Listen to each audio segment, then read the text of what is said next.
Entonces fue en esa casita en Éfeso donde Nuestra Señora pasó sus últimos días. ¿Fue aquí o en Jerusalén donde la Madre de Jesús se despidió de este mundo?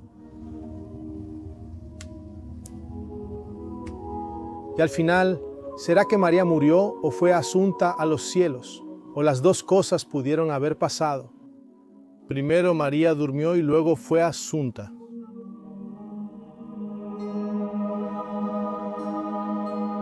Esta casita aquí, en Éfeso, conocida como la Casa de María, se convirtió en uno de los mayores lugares de peregrinación católica del mundo. Y vine hasta aquí para que investiguemos juntos a partir de documentos históricos y también de arqueología. ¿Cómo fueron al final los últimos días de Nuestra Señora?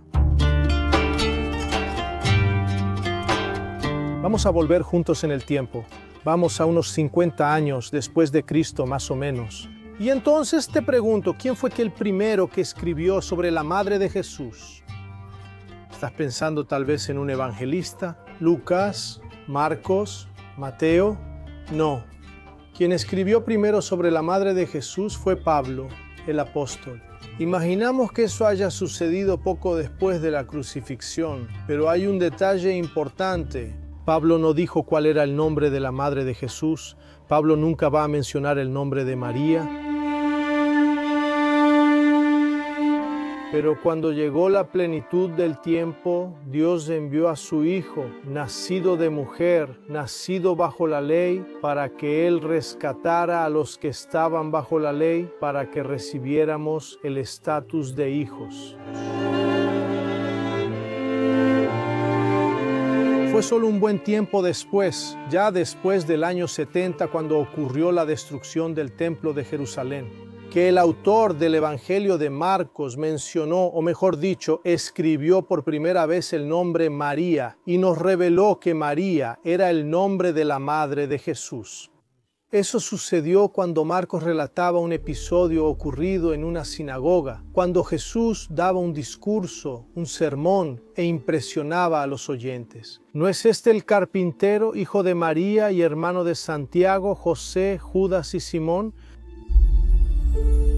El primer gran momento de María en los evangelios es la anunciación, cuando ella queda embarazada de aquel que más tarde sería entendido como el Salvador de la humanidad. Otro episodio muy significativo es el de una cierta boda en Caná, cuando María sugirió a su hijo que hiciera algo para resolver el problema de la falta de vino. Y el Evangelio de Juan nos cuenta que Jesús transformó el agua en vino. Pero al final, ¿qué nos dicen los evangelios sobre los últimos días de María? ¿Sobre la muerte de María? ¿Hay alguna mención a un funeral de Nuestra Señora en los evangelios? ¿Alguna mención al viaje de María a Éfeso? Ninguna. ¿Alguna referencia al momento de la dormición o asunción de María? Nada en los evangelios. La última referencia a María en Lucas, Mateo, Marcos o Juan es en el momento de la crucifixión. Y eso nos da una pista importante. María estaba en Jerusalén cuando murió Jesús. ¿Habrá permanecido allí más tiempo o habrá viajado a otro lugar? El misterio sobre lo que sucedió en los últimos días de María. La falta de cualquier registro histórico de a dónde fue, dónde durmió, en casa de quién se quedó, quién la recibió de inmediato. No tenemos nada de eso escrito. Y ese misterio, esa falta de registro histórico, llevó al surgimiento de dos versiones principales sobre lo que le habría pasado a María en sus últimos días. La primera de ellas nos lleva a Jerusalén. Puedo imaginar en un primer momento a María muy traumatizada por la muerte violenta de su hijo. Después de todo lo que ella vio, en el Vía Crucis, después de todo lo que ella vio, frente a la cruz, apoyada por los apóstoles, llevada por ellos hasta el refugio donde tuvieron que esconderse para no ser arrestados como le pasó a Jesús. Me imagino a María Magdalena también consolando a María, tranquilizando a la Madre de Jesús. Y también puedo imaginar que María haya participado en el primer momento de la vida de los seguidores de Jesús sin el Maestro. Cuando Santiago, a quien los evangelios nos presentan como hermano de Jesús, asume el liderazgo de la congregación. Pero, ¿y después de eso, dónde fue a vivir María? ¿Quién acogió a María? ¿A dónde fue? ¿Cómo fue su despedida? El segundo sermón de San José de Damasco dice que los apóstoles, todos ellos excepto Tomás, fueron transportados instantáneamente desde diferentes partes del mundo en el momento en que María descansó y enterraron su cuerpo. Al tercer día, al abrir la tumba para la adoración, no encontraron el cuerpo. Por lo tanto, es del siglo VI la noticia de que María fue asunta al cielo después de ser enterrada. Y esa se va a convertir en la posición oficial del Vaticano, como veremos más adelante. Libre del pecado original, María habría sido salvada del sufrimiento de la muerte. Murió mientras dormía o tuvo una muerte sin dolor, lo que se conoce en la creencia griega como la dormición de la Theotokos, la portadora de Dios. María habría resucitado al tercer día y habría sido llevada al cielo en cuerpo y alma. Pero ¿por qué la subida de María al cielo es asunción y la de Jesús es ascensión? Lo que nos cuentan es que Jesús subió por su propia fuerza y María habría sido conducida al reino de los cielos. La tradición del patriarcado ortodoxo griego dice que los apóstoles llevaron el cuerpo de María del Monte Sión hasta el lugar donde está la tumba, donde yo he estado algunas veces. El sitio es gestionado por la Iglesia Apostólica Armenia y el Patriarcado Griego de Jerusalén. Los griegos explican que hay divergencias sobre los orígenes de la devoción en ese lugar. Una versión atribuye el hallazgo de la tumba al viaje de Santa Elena, madre del emperador Constantino, quien en el año 325 viajó con religiosos e historiadores y ordenó construir la iglesia subterránea en el siglo IV.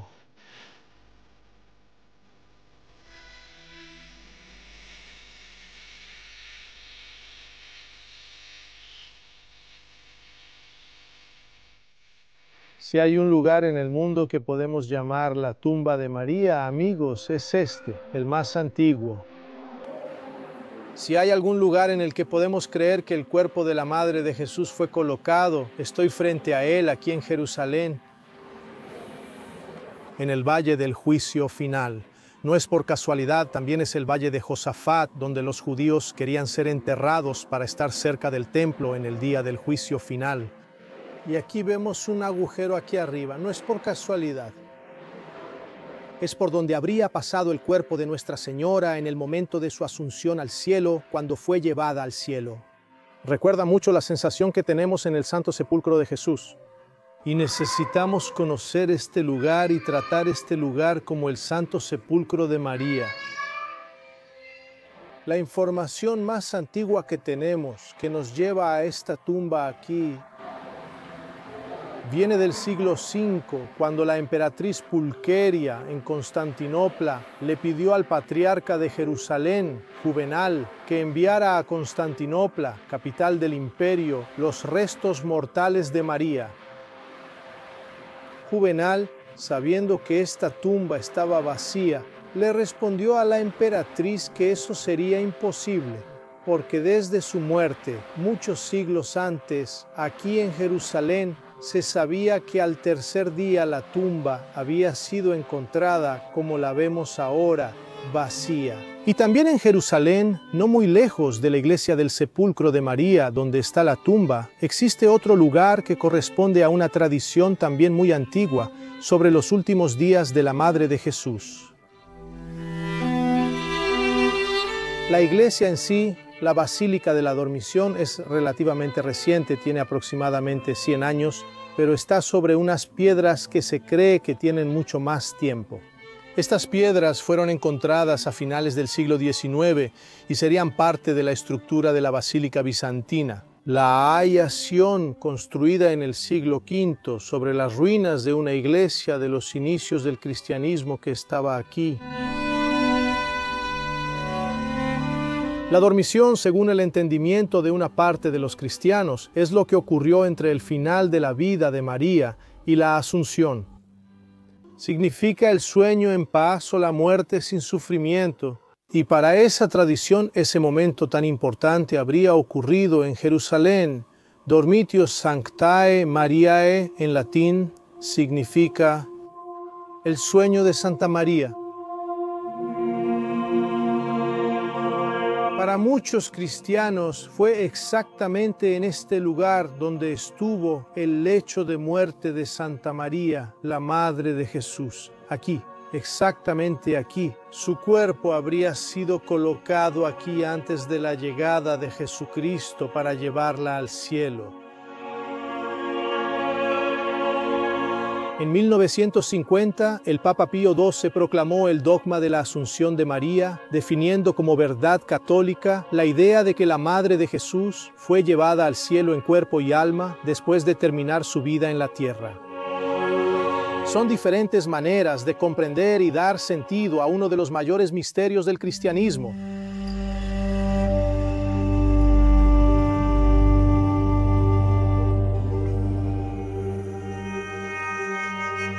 La tradición que dice que María vino aquí a Éfeso acompañando al apóstol Juan es muy antigua, viene por lo menos desde el siglo III, justo al inicio del cristianismo. Y aquí, en este lugar, hay uno de sus hitos históricos, una de sus confirmaciones históricas, al menos de una parte de la tesis que sostiene que María vino hasta aquí. Estoy justo donde estaba el altar de la Basílica de San Juan en Éfeso. Este era el final de la iglesia, con el altar justo frente a mí. Y no sé si ya te diste cuenta, pero estoy frente a una tumba. Y esta es la tumba sagrada de Juan, la tumba que la tradición nos dice que es del apóstol Juan. Que desde el siglo II ya tenemos información transmitida por el obispo Policarpo de Éfeso al Papa Víctor de que Juan estaba enterrado aquí. Y una excavación arqueológica realizada en el siglo XX, entre los años 1926 y 1928, sacó a la luz todos los vestigios, toda esta ruina que estamos viendo aquí de la gran Basílica de San Juan.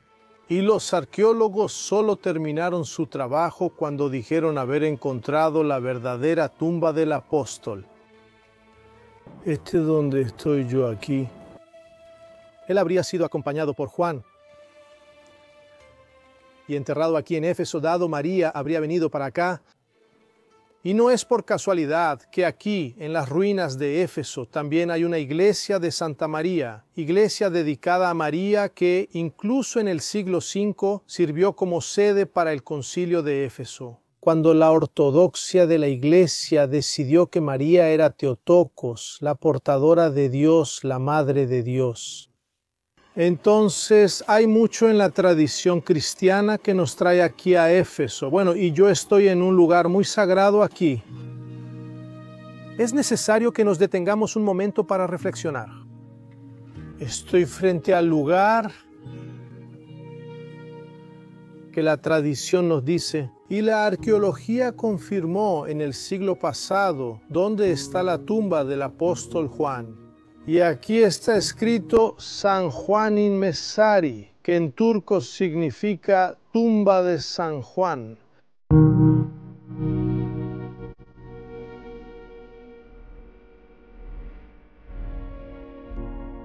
¿Alguna vez te has preguntado cómo fue cada momento de la vida de María? Bueno, ahora puedes sumergirte en un viaje de fe, historia y tradición junto conmigo. Subir todos los escalones que nos llevan a conocer mejor a la Madre de Jesucristo.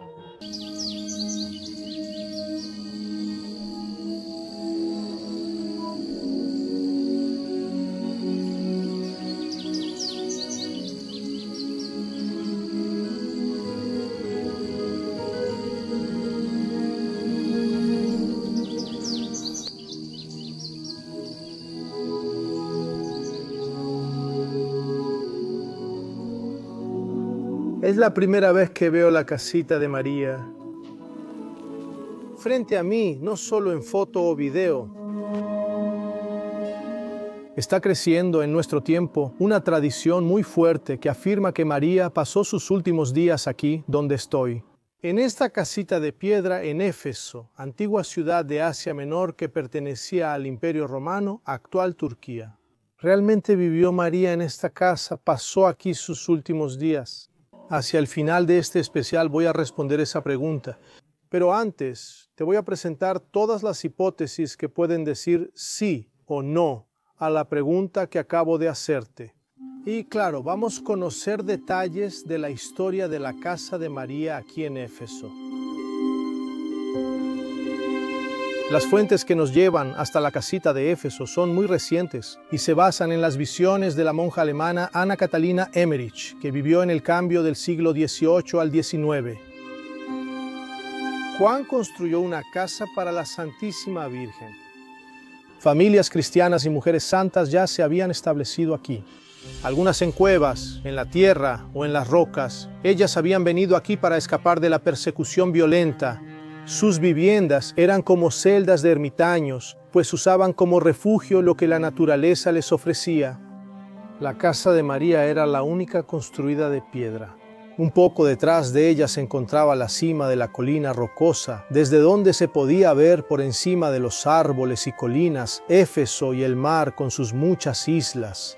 La casa de María estaba construida con piedras rectangulares, redondeadas o puntiagudas en la parte trasera. Las ventanas estaban altas, cerca del techo plano. La monja Anna Catalina Emmerich también habría visto el interior de la casa de María. La casa estaba dividida en dos compartimentos por la chimenea en el centro de ella. La chimenea estaba en el suelo opuesto a la puerta. Estaba hundida en el suelo, al lado de una pared que subía en escalones de cada lado hasta el techo. En el centro de esa pared, un canal profundo, con la mitad de una chimenea, llevaba el humo hacia arriba para que escapara por una abertura en el techo. Vi un embudo de cobre inclinado sobresaliendo por encima del techo sobre esa abertura. Si esa parte de la casa era necesaria como una gran sala, esas pantallas que ni siquiera llegaban cerca del techo, se desmontaban y se ponían a un lado. Estas pantallas se usaban como habitaciones para la criada de María y para otras mujeres que venían a visitarla. Es importante notar que esta visión presupone que al venir a vivir a Éfeso, Nuestra Señora se habría vuelto muy rica, o al menos rica, porque ella tenía una esclava, una sirvienta, lo que en esa época probablemente era una esclava. No cualquiera tenía una sirvienta, no cualquier persona.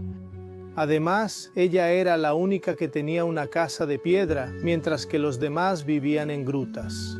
Claro que podemos entender que era un cuidado especial de quien la trajo aquí, según esa tradición, el apóstol Juan. Por supuesto, Anna Catalina Emmerich continúa. A la derecha y a la izquierda de la chimenea, puertas llevaban a la parte trasera de la casa, que era más oscura que la parte delantera y terminaba en un semicírculo o ángulo. Estaba organizada de manera ordenada y agradable. El techo era abovedado, sus vigas estaban decoradas y ornamentadas con un patrón de hojas. Todo era sencillo y digno.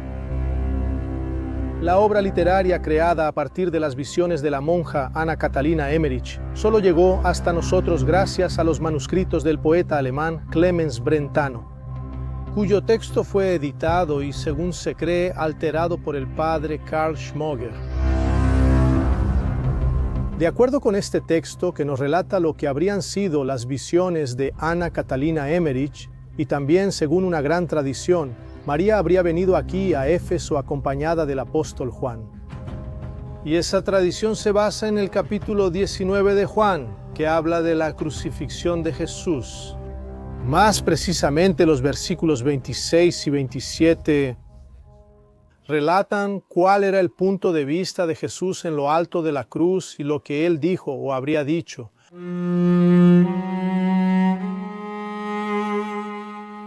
Estaban de pie junto a la cruz de Jesús su madre y la hermana de su madre, María de Cleofás y María Magdalena. Entonces Jesús, viendo de pie a su madre y al discípulo que él amaba, le dijo a su madre: Mujer, ahí tienes a tu hijo.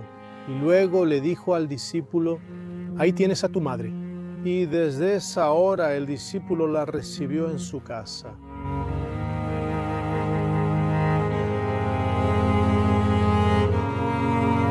Desde hace algún tiempo he estado hablando de Juan 19, versículos 26 y 27, porque es uno de esos casos en la historia del cristianismo en los que una sola interpretación de una frase imprecisa terminó llevando a una idea inmensa que se transformó en una gran tradición. Como por ejemplo es el caso de Magdalena prostituta, basado en la interpretación del Papa Gregorio allá en el siglo VI, una interpretación poco precisa hecha durante una homilía. En este caso empezamos con una afirmación de Ireneo que relacionó a Juan el apóstol con Juan el evangelista, afirmando que ellos habrían venido aquí, diciendo que Juan tenía una relación muy cercana con Jesús, pero sin decir que él era el discípulo amado. Y luego eso va creciendo. Eusebio de Cesarea ya afirma que Juan es el discípulo amado. Esa tradición va creciendo, Éfeso va creciendo porque fue un lugar donde estuvo uno de los dos, o Juan el evangelista o Juan el apóstol. La tradición va a entender que los dos eran el mismo, y de ahí surge toda la idea de que María vino aquí a Éfeso acompañando al apóstol Juan. Y todo comienza con Juan 19, versículos 26 y 27.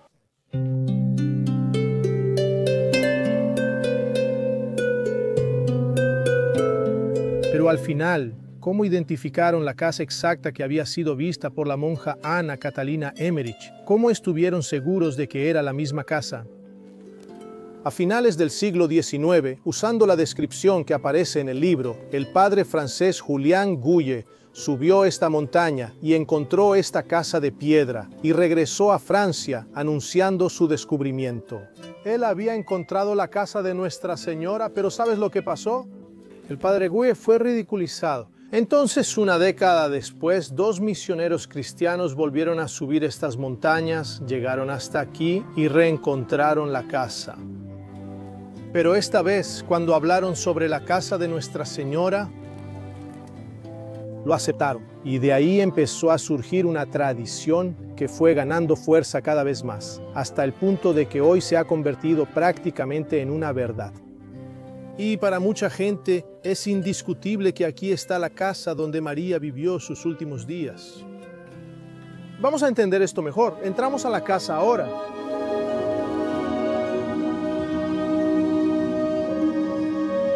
Este es el momento clave para quien viene aquí.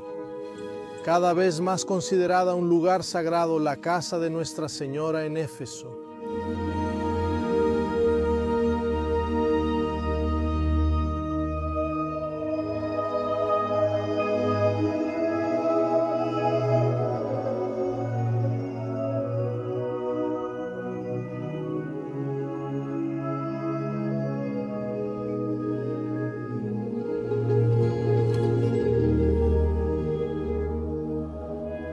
Sin duda es un momento emocionante. Ya hace más de un siglo que una tradición nos dice que esta es la casa de Nuestra Señora aquí y hay una gran energía traída por los cristianos que vienen aquí. Pensando en Nuestra Señora, reflexionando sobre cómo fue su vida, imaginando cómo habrán sido sus últimos años en esa casita en lo alto de la montaña, lo que un día fue una gran ciudad romana, la ciudad de Éfeso. Tal vez huyendo de la persecución, tal vez solo buscando reclusión para el final de su vida. Tras todo lo que pasó con la crucifixión de Jesús, y también lo que ocurrió después con la persecución a cristianos y apóstoles. Aunque no tengamos cómo probarlo, que esta fue la residencia de María que realmente vivió aquí sus últimos años. Aunque es más probable que haya vivido en Jerusalén, La energía que se siente aquí es muy fuerte.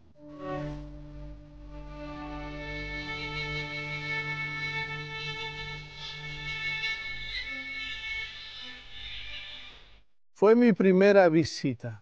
Guardo de esa experiencia un momento de reflexión, de meditación y de conexión con todos los que han pasado y seguirán pasando por aquí.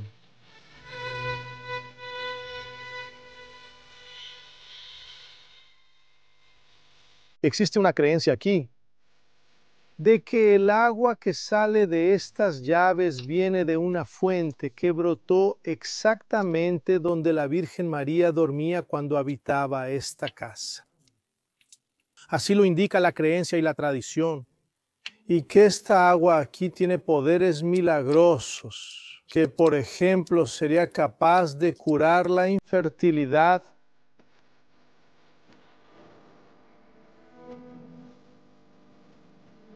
y aquí, justo al lado de la fuente, las personas dejan notas, mensajes, pidiendo favores y agradeciendo a Nuestra Señora. El reconocimiento del valor devocional de la casita de Éfeso vino poco a poco. En 1896, el Papa León XIII autorizó peregrinaciones al lugar. En 1951, el Papa Pío XII le dio a la Casa de María el estatus de lugar sagrado del catolicismo. Después de eso, los papas Pablo VI, Juan Pablo II y Benedicto XVI visitaron la casa. Pero el Vaticano jamás afirmó que María pasó sus últimos días aquí, ni que aquí ocurrió el entierro o la asunción de María a los cielos. Como prometí al principio, ahora voy a decir lo que entiendo que de hecho sucedió, lo que la investigación histórica me permite decir, lo que el conocimiento histórico acumulado a lo largo de 2000 años nos aporta de información. Primero, quería decir que la emoción aquí es grande y nos sentimos muy cerca de Nuestra Señora. La devoción trae a este lugar un sentimiento muy profundo de respeto y admiración por María, Madre de Jesús. Y yo siento eso aquí en Éfeso, lo siento en la casita de piedra aquí en Éfeso, lo sentí en el momento en que entré en la casa. Entré varias veces, incluso para revisar detalles con calma. Pero lo que realmente puedo afirmar es que María pasó sus últimos días en Jerusalén y que por eso existe allá, desde los primeros siglos, una tumba de María. Una tradición reafirmada en el siglo pasado por el Papa Juan Pablo II de que María murió en Jerusalén. Allí fue enterrada justamente en el Valle del Juicio Final, donde los judíos de aquella época querían ser enterrados, un lugar de mucho honor. Y que de ahí su cuerpo habría desaparecido después de algunos días, dando inicio a una creencia muy profunda de que su cuerpo fue ascendido a los cielos. ¿La casa de Éfeso será para siempre? Para mí, un recuerdo muy positivo de cercanía con María, una experiencia devocional profunda. Pero realmente no puedo decir, no tengo ninguna evidencia para decirlo, ni conozco a ningún investigador que haya defendido esa hipótesis. Todo me lleva a decir que esa es solo una casa muy simbólica, de mucha devoción, la casa de María en Éfeso.